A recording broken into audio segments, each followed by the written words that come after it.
Hello and welcome to Dr. Silica's workshop. I want to take some time to go through some of the accessories in Warcrow, Winds from the North, the two-player starter set for Corvus Belli's new fantasy wargame, Warcrow. The first thing is the unit cards. These are 80 millimeters by 120 millimeters. So if you want to protect them and have them last a long time, or at least to maybe take some notes on them or stand up to transport pretty well, you want to sleeve them. They're standard sleeve size. You can get it's the same card size as Dixit, which is a pretty popular card game. But these are the sleeves I got from an online retailer. They're 80 by 120 millimeters, so there won't be any problems at all getting these in there. So especially one thing I noticed is the all work card is a bit thinner than the others, so definitely want to make sure that you're taking care of your game components. So there you go. We'll do the same for the standard cards in the pack. As a community, as we learn how we like to play and keep track of things, maybe we find ourselves marking up the cards, or maybe we're not using them as much, depending on the how the army builder goes. But never really hurts to protect your game components, at least until you know if you don't need them or not. So it's a very snug fit, and there's no watermark or anything on here, so you're not gonna cover up any of the cards. A few of the manufacturers like to put a branding on their sleeves, so sometimes it can block parts of the card. So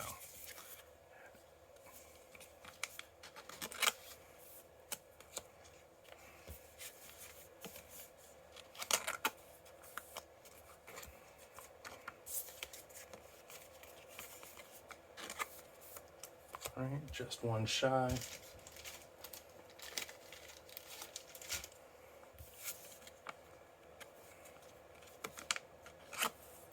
There we go. So they're all set. Got your hunters, your wise mane, evoker, your unnamed wrathmane, and Elbork, the named wrathmane. Have your bucklerman, your war surgeon, Frostfire Herald, your Hetman, the generic version of Drago, the man himself, Drago, and the promo miniature Alwart Ice Bear. So there you go. Next, as I showed in the unboxing video, in the scenario pack, you've got the battle mat, which we'll set aside for now. You have build instructions, but you also have all your game tokens. So we'll open this bad boy up.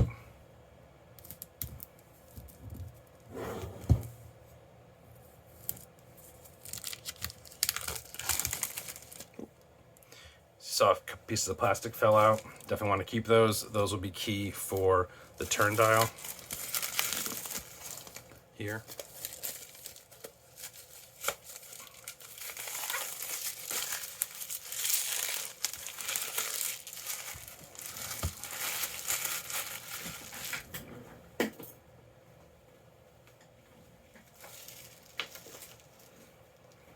All right, so let's get the turn dial built first. Pop that out. It's coming out pretty easy. The dial as well. Do a quick look. So the packaging, first it has a turn counter, and you'll note that while there is instructions to build all the terrain in here, there's no instructions on building that, but I think I can figure it out. I hope you believe in me too. gently pop out that middle piece.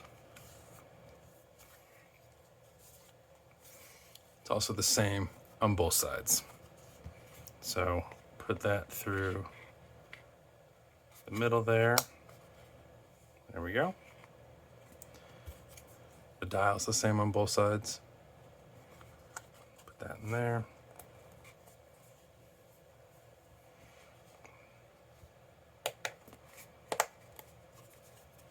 Give that a good pinch. All right, beautiful. Turn 1, turn 10. We're good to go. All right. I don't think you need to watch me take all the tokens out, but no work here. Just, no additional assembly required. Just pop them out, put them in a token organizer, organize them by, stress and orders, activation, things like that. But you definitely want to have these handy. We've got movement tokens, wounds, tinge, initiative as well. So enough for 2 players, which is good because it's a 2-player starter.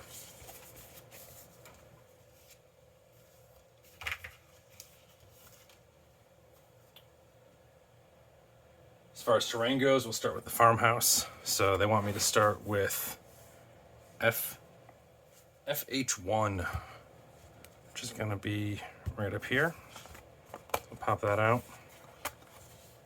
And then we need to fold this together. There we go.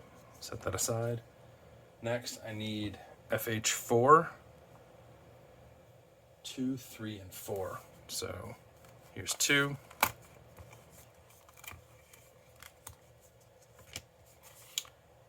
Three.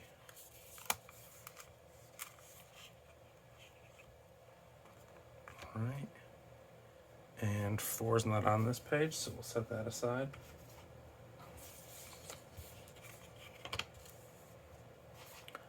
Here's FH4 on the second page.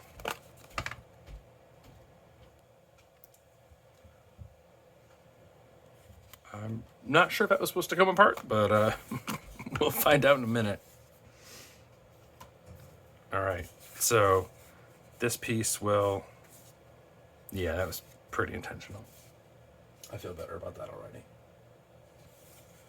So we'll take 2, fold that in like this. Take 3, do the same. Get those there.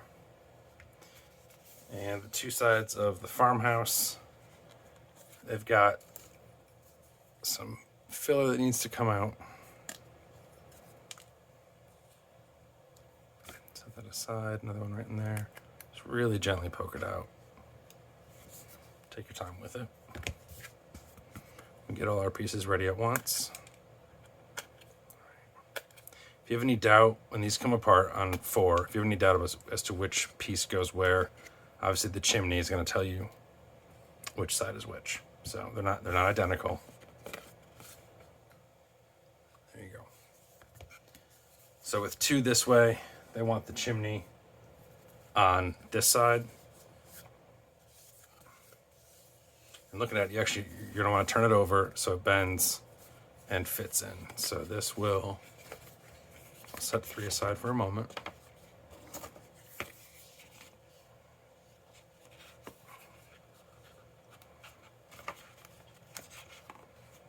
Oh, definitely take your time with this. There's some additional pieces to punch out on this, so don't rush it. All right. Pretty good. Now that I know to look for that, I'll do that over here as well. So we've punched out the parts here. That'll go to FH3. So before we do that, I want to lock in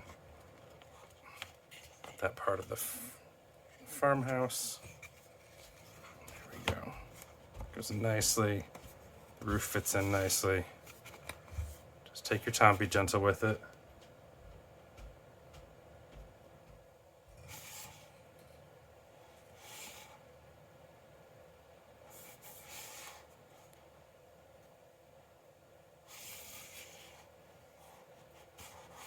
Interesting.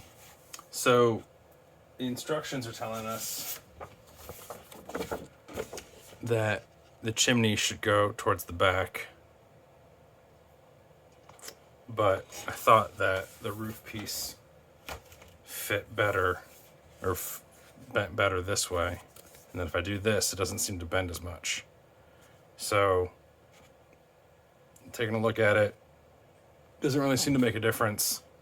I'm gonna keep going the way I did, so if anybody thinks my building's in reverse, I suppose it is. So, or a mirror image rather. All right. So drop that into there, fit that in.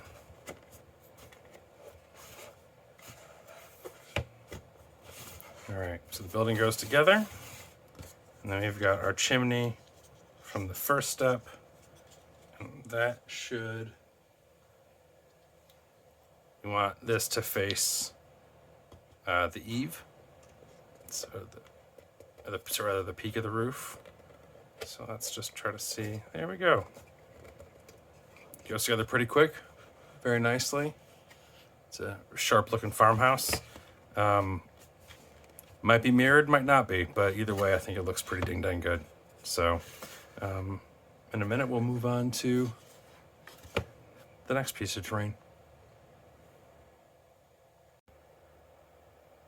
So, taking a look at the final build, it actually looks like the building is built correctly. If you see here in the directions, the chimney is here on this side, the building this way, and the chimney's back here. So, I might be misinterpreting something here, but the build is fine. The building is beautiful. Move on next to the fences here. About 3 pieces apiece, should be pretty easy. So pop out those bad boys.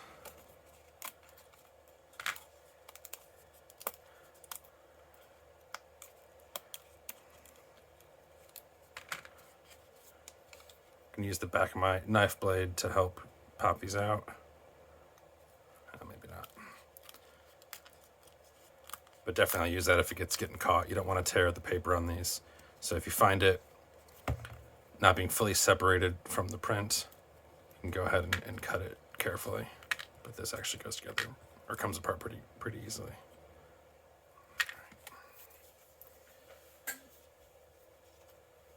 There's a few fences in here, so this page has a couple more.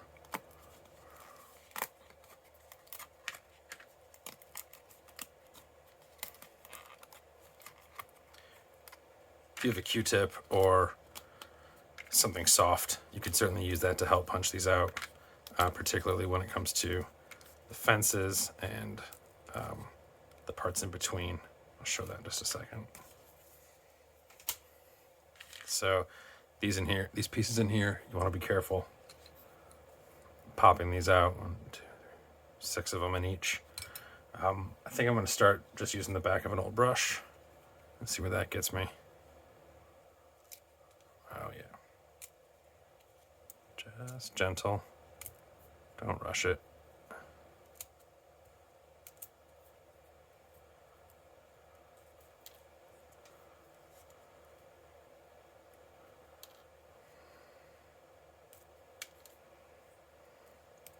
All right.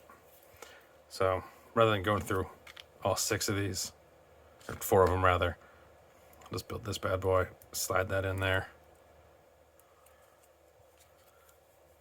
The next one. All right, perfect. So fences are easy enough to build, go together pretty quick.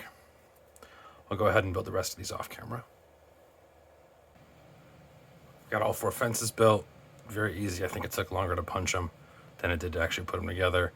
My only comment here would be they're going to be a little flimsy from this sort of movement and damage. So be careful not to bend them when you're storing them or anything like that. And otherwise, they should last you a good amount of time. You might be able to reinforce them with a little bit of glue or something, but overall, it's a simple piece of terrain. It's effective, so don't stress too much about it. We'll move on to the next piece for the shed.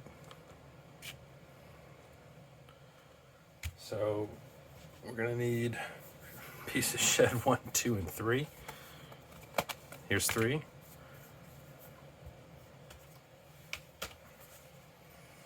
Got shed 1. And lastly,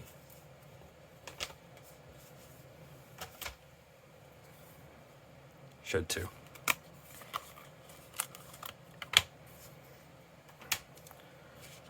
Taking a look at them, unlike with the house, there's no pieces inside to punch out, so and they seem to have a pattern to how they go together. So we'll fold these up, as we can see here, lock them together in there.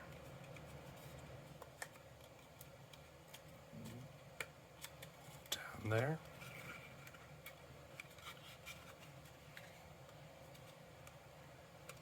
There we go. Nice and easy. The roof does have a few pieces to pop out, so go ahead and gently poke that out.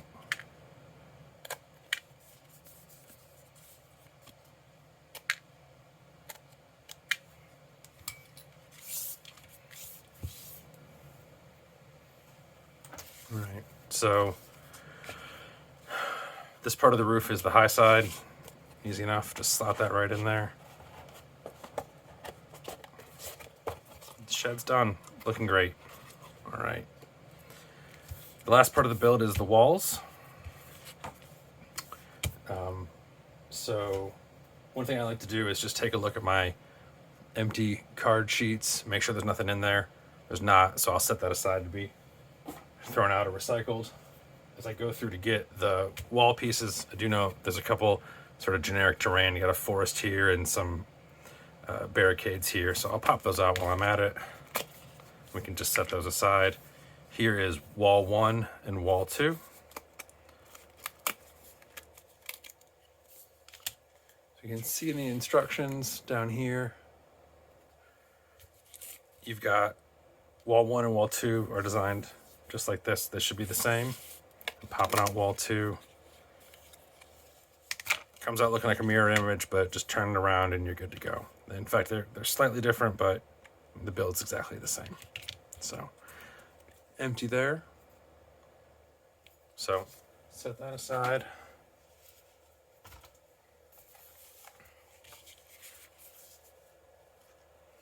Got 2 more forests. These are gonna be pretty handy. I certainly prefer to play with 3-dimensional terrain, but there's something to be said for the portability and the ease of cardstock terrain and area terrain like that. It's also very playable. It's a heck of a lot easier to put a couple models on this and have it be playable than something that's full of dense trees. Practically speaking, there's a middle ground that looks nice and is still playable, but this gets to the table pretty dang quick.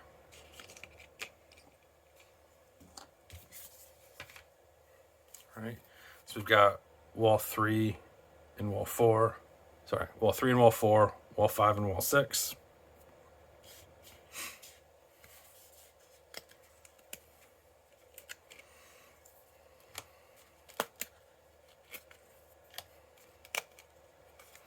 And it looks like 3 and 5 and 4 and 6 should be paired based on the instructions.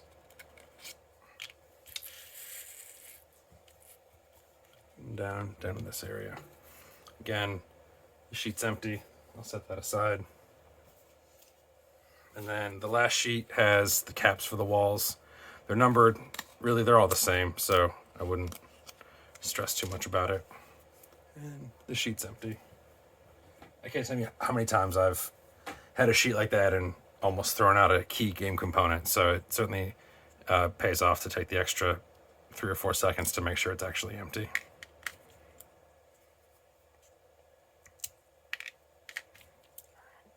You'll find whatever system and workflow is best for you, but for me, I like to get all the parts ready, prepare everything, and then do all the build at once.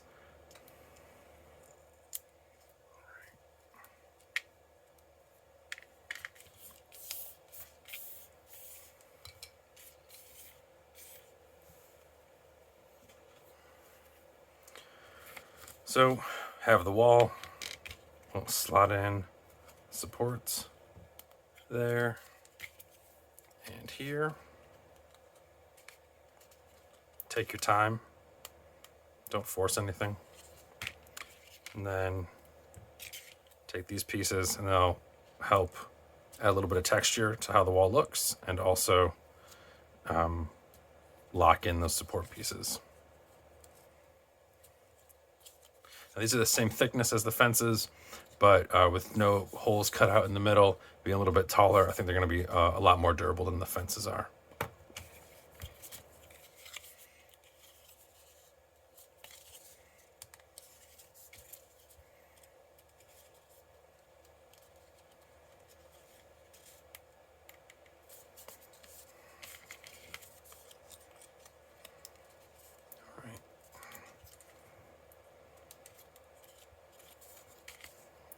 Getting a very easy build.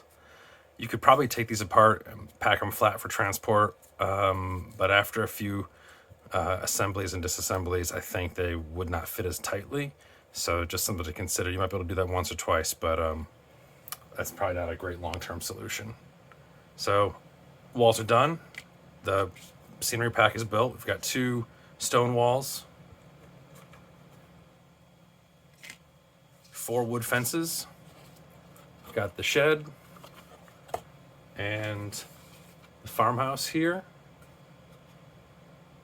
Beautiful place to live. And the 2D terrain, we've got 3 little forest groves and 1 barricade. All right. Thanks so much for watching Dr. Silica's workshop.